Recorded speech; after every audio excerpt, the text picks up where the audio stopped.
ओम शांति। मुरलीर तारीख 5 जुलाई 2025। मरমৰ সন্তানসকল, পিতাই তোমালোকক পঢ়াই আছে সুন্দৰ দেৱী দেৱতা কৰি তুলিবলৈ। সৌন্দৰ্যৰ আধাৰ হৈছে পবিত্ৰতা।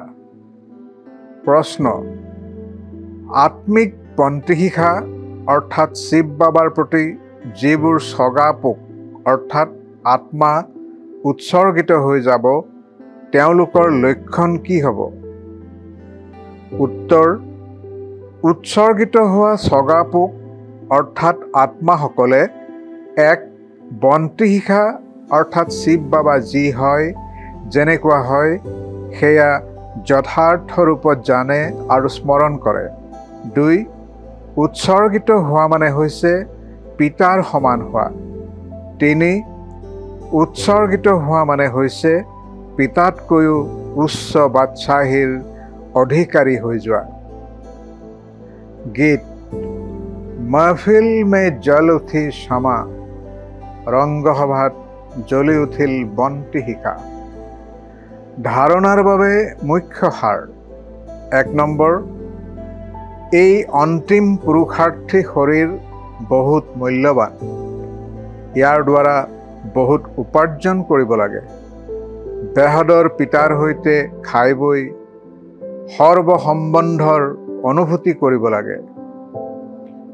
2 নম্বৰ, এনেকুৱা কোনো কাম কৰিব নালাগে যাৰ দ্বাৰা ব্ৰাহ্মণ পৰিয়াল বা পিতাৰ সন্মান হানি হয়।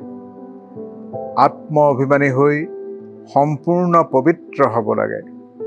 স্মৃতিৰ দ্বাৰা পুৰণি লেপ আঁতৰাব লাগে।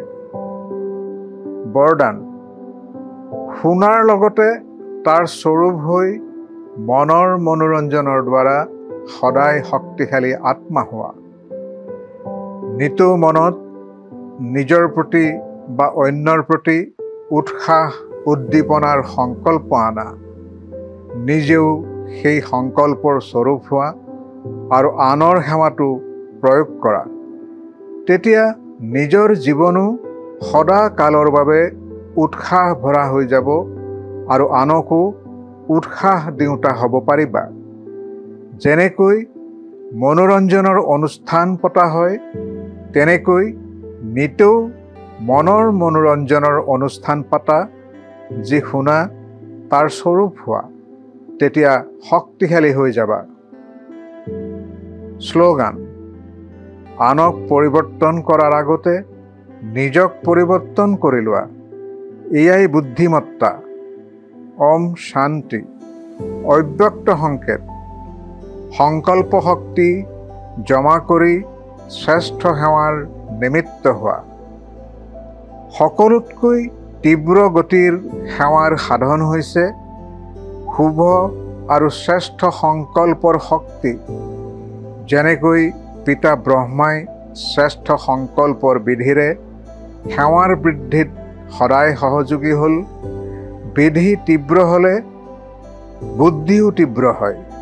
তেনেকৈ তোমালোক সন্তানসকলেও শ্ৰেষ্ঠ শুভ সংকল্পৰে সম্পন্ন হোৱা।